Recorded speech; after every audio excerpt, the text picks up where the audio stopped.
U.S. Attorney General Pam Bondi continues investigating the Epstein files and attempting to get a hold of the files that were never handed over from the FBI bureau in New York. The Attorney General, Pam Bondi, joins us now live on site. It's great to see you.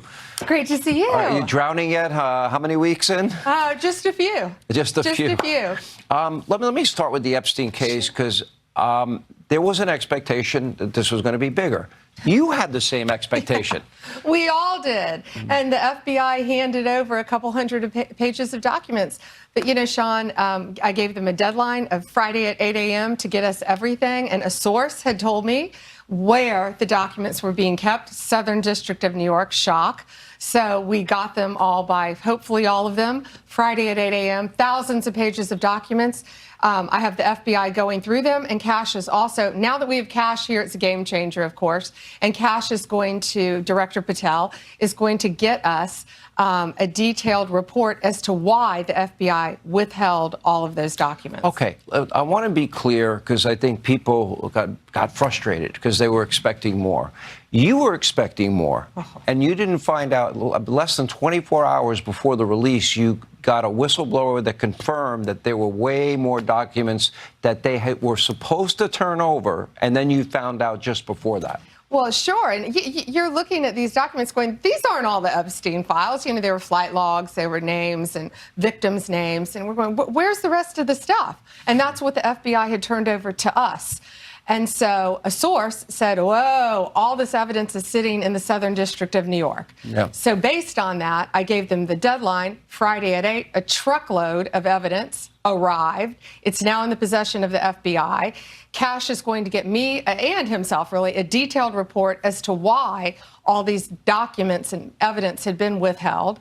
And, you know, we're going to go through it as fast as we can, but go through it very cautiously to protect all the victims of Epstein, because there are a lot of victims. Well, you had identified in phase one over 254. Okay. Now, is that the only thing that would be redacted? Will everything else be made public that you get in your possession? Yeah, the FBI hasn't had, obviously, they haven't looked at the thousands of pages of documents that they've just received Friday. Yeah. But Cash has a team going through them, and it's always about protecting the victim. But you know what? We believe in transparency, and America has the right to know. The Biden administration sat on these documents. No one did anything with them. And why were they sitting in the Southern District of New York? I want a full report on that. You know, sadly, these people don't believe in transparency, but I think more, unfortunately, I think a lot of them don't believe in honesty. And it's a new day, it's a new administration, and everything's going to come out to the public. The public has a right to know. Americans have a right to know. And that goes the same with the JFK files, JFK, RFK files, Martin MLK. Luther King. Yep, absolutely. What are the things that, and maybe some people don't understand the need to redact. In the case of a victim, that should be pretty obvious to people. What are the other things that maybe you would have to redact? Well, national security? No, of course, national security, some grand jury information, which is always going to be confidential. But we'll see. Let's look through them as fast as we can, get it out to the American people, because the American people have a right to know, not only on that, but on Kennedy, on Martin Luther King, on all of these cases that the Biden administration has just sat on for all these years. So yeah, it's really. It's not sad. It's infuriating that these people thought that they could sit on this information, but they can't. It's a new day, and we believe in transparency, and it's going to come out. And when we redact things, Sean, what we're going to do is not just pull pages out like they used to do. If something's redacted, you will know the line, and you will know why it's redacted, like a victim's name, identifying information of a victim. Let's talk a little bit about the DOJ prior to your arrival. I believe it was weaponized. Oh. How do we prevent that from ever happening again? I believe that once the FBI was the world's premier law enforcement agency, and that was weaponized and politicized. I believe the same with our intel community. How do we restore these institutions to their former greatness? Well, first and foremost, we got rid of the Jack Smith team. Gone. Yeah. Those people are gone. We're still trying to find out.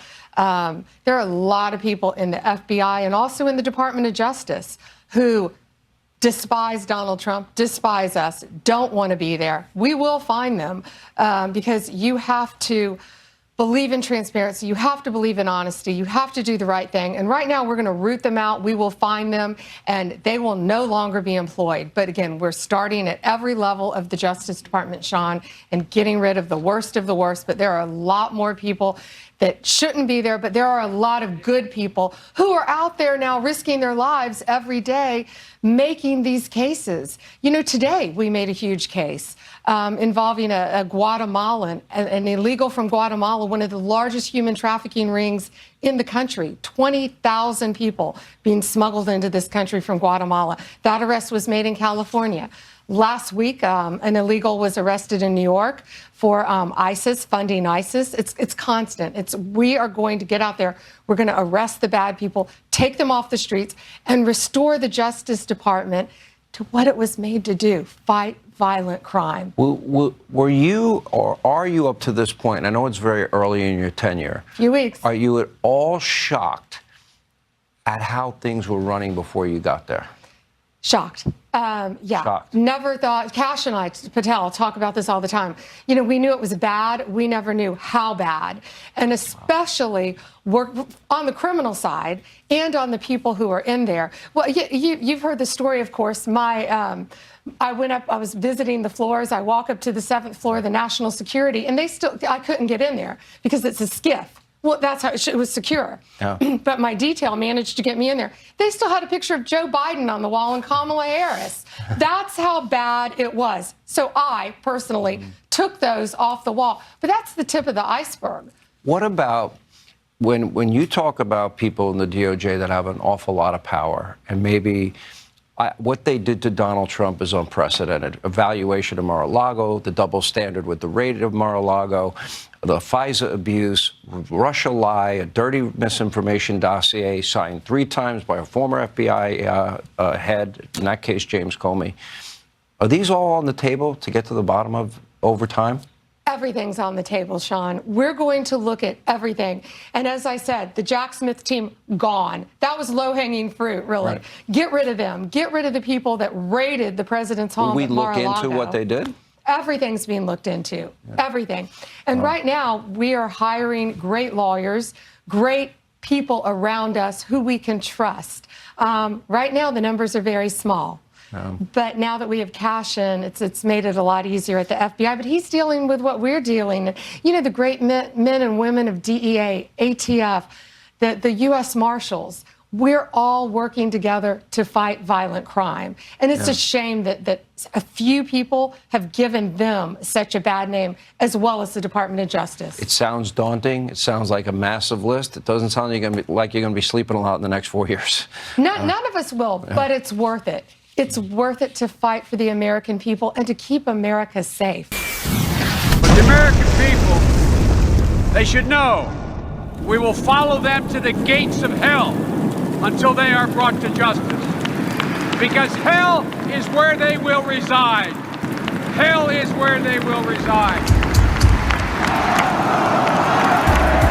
Check out TrumpRap.com. It's pretty calm for original rap songs that drop like a bomb. Featuring AI Trump as DJ T. Hard-hitting lyrics, that's the key. Pressing issues, we address them all. Politics and music, we stand tall. Through rap we speak. Critique so sleek, dynamic beats, unique and chic. Join the movement, feel the vibe. TrumpRap.com, where truth and rhythm collide.